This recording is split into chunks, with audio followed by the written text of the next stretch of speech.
A young thief becomes trapped in a car with a security system that prevents escape and silences his cries for help. So he will have to convince the owner of the vehicle that he deserves a second chance. That's why today 4x4. Remember that if you like the videos, you can support the channel by liking, subscribing, and turning on notifications. It's free and helps me grow. Now let's get started. On an ordinary day, a young man opens a truck using a tennis ball. Once inside, he disconnects the radio, finds glasses, and urinates on the truck's back seat. There, satisfied with a job well done, he gets ready to leave the vehicle and continue with his work. But to his surprise, the doors of the vehicle no longer open.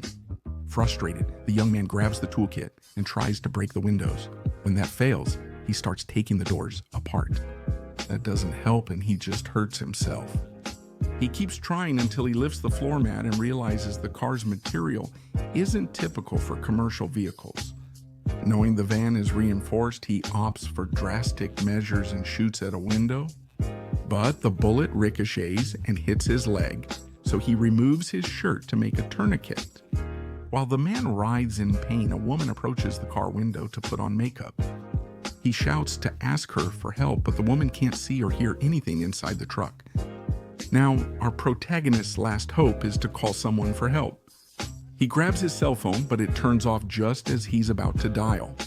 With nothing else to do, he sets his cell phone battery on the dashboard, leans back, and prepares to wait. Hours pass, night falls, and nothing changes, except he's now joined by a cricket. The next day, the man decides to reconnect the radio, listen to some music, and bang on the door with the tools. At that moment, a call comes through on the vehicle's radio. Enrique Ferrari, the truck's owner, introduces himself when he answers. He says he's been robbed 28 times, so he added extra protection to his car. Now it's armored, all the windows are tinted, it doesn't move because the suspension is locked and no sound can get out of it. The man can also control all car functions from his phone. Enrique says he's a 60-year-old widower who misses the street safety from his childhood. He then asks the thief a question. What would you do if you caught your son stealing? The young man threatens the truck owner instead of answering. So he ends the call and turns the car's air conditioning up to full blast. Minutes later, the thief gets cold, puts his shirt on, covers with a mat, and lies down to wait. A few hours later, the air conditioning shuts off and he gets another call. "Are you there, Ferrari?" He asks the same question again. Now, the young man answers that he would take him to the police, but the man tells him that's wrong, because if it's his son, he should be the one to educate him himself. The young man begs to be released, claiming he's learned his lesson, but the man ignores him and begins recounting the story of his daughter's house being robbed. He finally reveals he's a doctor and ends the call. Later, the young man watches as a patrol car approaches the truck, but the officers simply ticket the windshield and leave. On the next call, Enrique asks the young man for his name and identification number, promising to reveal where water is inside the truck in return. He tells him that his name is Ciro and gives him his identification number. The man replies that he can get some water from a hose at the back door. After the call, Ciro reflects on the alarms, thinking they're useless. They go on for hours and no one acts. The next day, his routine repeats. He bangs on the door with a key for hours and gets a call from Ferrari. Now he tells him about his gunshot wound, something the man ignores, and instead starts telling him that he himself is also sick. He tells him that he has a little more than half a year left to live and starts talking again about the times he has been robbed. And in the afternoon, Ciro can't stand the hunger anymore.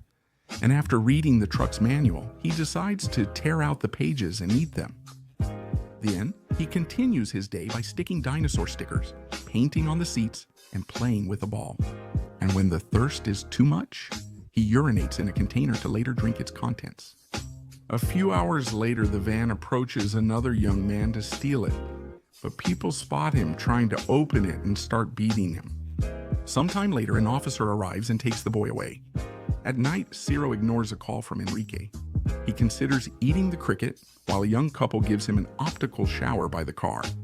Before sleeping, he discusses apostrophes with the cricket in a philosophical chat. Some organisms survive on others' leftovers. Ciro feels his situation is similar.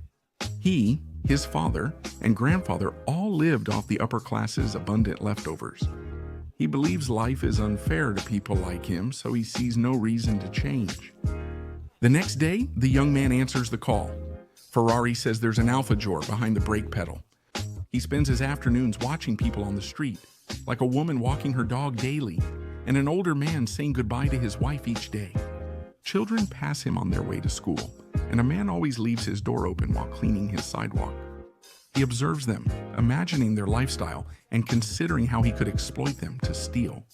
Later, he keeps knocking on the door, and this time he manages to make a small hole in it.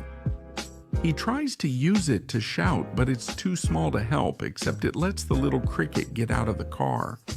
Then Enrique calls again. This time he tells him that he has done some research on him. Ciro was admitted to a juvenile institution.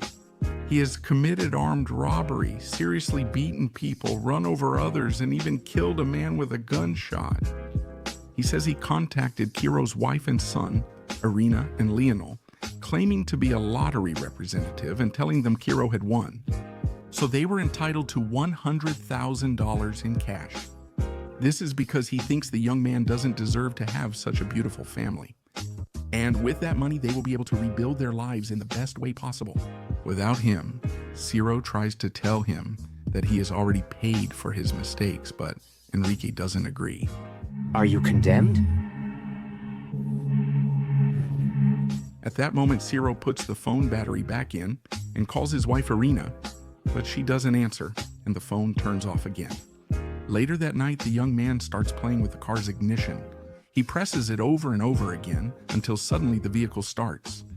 With the gear stick stuck in reverse, Ciro backs up until he hits a post. The glass weakens, allowing the young man to escape out the back window. Ciro then walks through the city and finds a store. As soon as he enters, the first thing he does is grab a bottle of water, a hamburger, and sits down to eat. Right after, a guard tells him to leave, and Ciro responds by shooting him. The young man wakes up in the car, realizing he can't hold on much longer. So he takes his gun, puts it under his chin, and is interrupted by a call. Ciro tells Ferrari he'll shoot himself if not let out. The man dares him, so he puts the gun in his mouth, but when he pulls the trigger, it jams and doesn't fire. The young man cries as Enrique tells him to calm down and look up. Then the car's headlights switch on, revealing the man standing in front of the truck. Enrique then gets in the truck, sits beside him, unlocks the gun, and sets it on the dashboard. Ferrari visited him one last time to grant his final wish before he died. Ciro asked him for a small marijuana cigarette during a call, then he checks his leg wound, because that must be his biggest problem. When the doctor is distracted by a patient call, Ciro seizes the chance to make one last attempt. The young man crawls out of the car and with the little strength he can muster gets up to walk. But since the bullet only grazed the doctor, he manages to catch up to him and stop him. A police officer arrives, prompting Ferrari to take Ciro hostage. Later, police, media, and neighbors completely surround the area.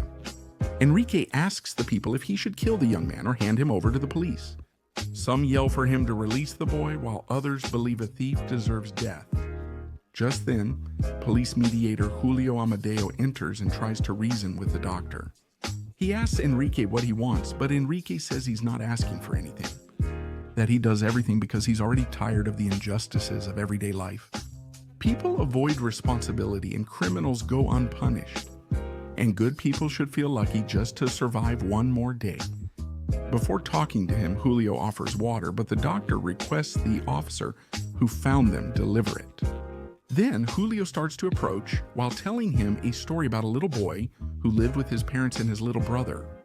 One day the father leaves them. The family feels his departure, but after a while the children go back to school, the woman finds another partner, and everyone rebuilds their life. Because no matter what happens, the world will keep turning. At 20, the boy found a homeless man run over in the street on his way to school. As he got closer, he realized that the man was his father, and the boy in the story was actually Julio himself. Now he lives as a widower without having had children, with very few friends and not much money. But even so, he lives well. He doesn't wish for anything more. He urges the doctor to let go of his grudges and release the young man. In the end, if he shoots, he ends Ciro's suffering. But he'll have to live with that on his conscience, and even more, his daughters will always know their father was a murderer. At that moment, the man lets the young man go, and while the police are handcuffing Ciro, Enrique gets into his car. He places a timer on the roof, closes the door, and... After this, life goes on. It's said that Ciro is released a few days later, and his companion Grillo is eaten by a bird. This was 4x4. Like, comment which movies you want next, subscribe, and enable notifications to catch future videos. Thank you.